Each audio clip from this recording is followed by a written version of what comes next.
everyone, this is Ms. Dickinson. This is going over finding the value of the trig function.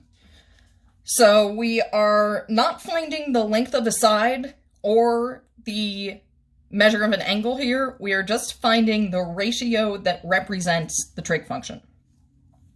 So I wrote out here what our trig functions are using SO, CA, TOA, so sine, cosine, and tangent. So if we are just finding the value of the trig function, I am going to start by labeling the sides here. But I've got to look at what angle this is telling me I'm using. So in this case, we have labels on all our angles. But I'm looking here, and this is telling me just to find the sine of Q. So I'm looking specifically at angle Q. So I'm going to label angle Q as the one we're talking about here. So next I'm going to find the opposite, adjacent, and hypotenuse based off angle Q. Our hypotenuse will always be in the same place. That's across from the right angle. So in this case, that's going to be this side. So this is our hypotenuse. And then the other side that forms our angle is the adjacent side. So next to this angle that I marked, angle Q, is our adjacent side. And then the side across from that angle is the opposite side.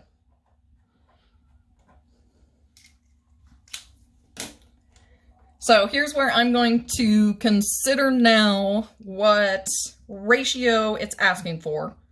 So the sine of Q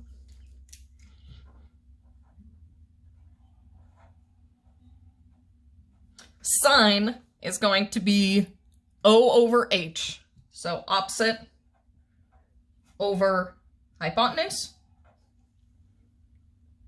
So remember, we're not actually finding angle Q. It just wants to know what sine of Q equals. So I need the opposite and hypotenuse sides.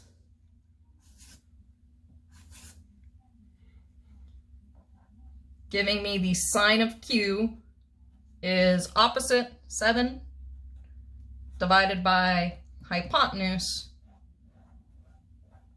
25.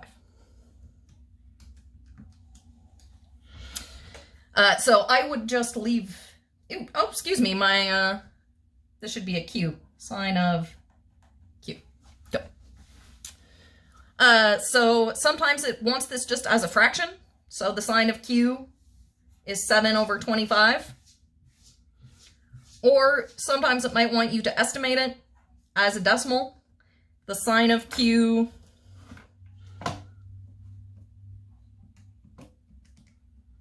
is, exactly 0.28.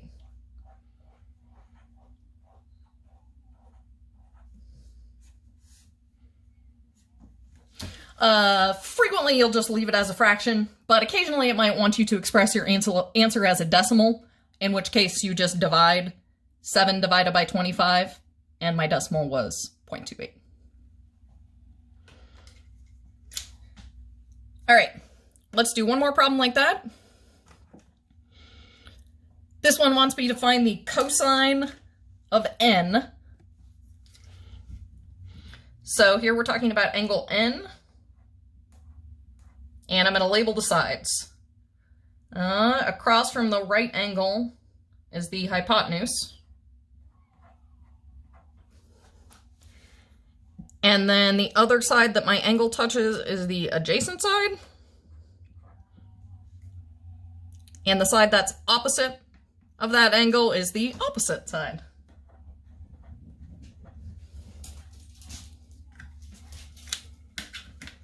So if this wants the cosine of n,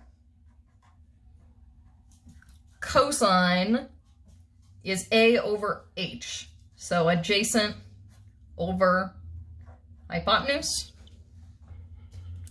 So I'm filling in those values, adjacent, hypotenuse.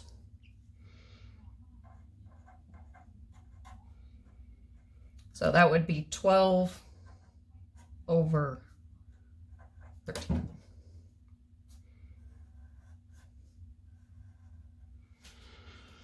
You'll frequently just leave that as a fraction, but sometimes you'll want to know that fraction as a decimal. So I would just find out what 12 divided by 13 is.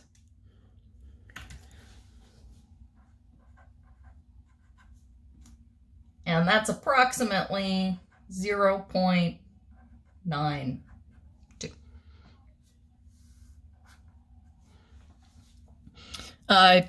You usually just leave it as a fraction. I think the online assignment might ask you to turn it into a decimal, and that's fine. All right, I hope that was helpful. Have a great day. Go Vikes!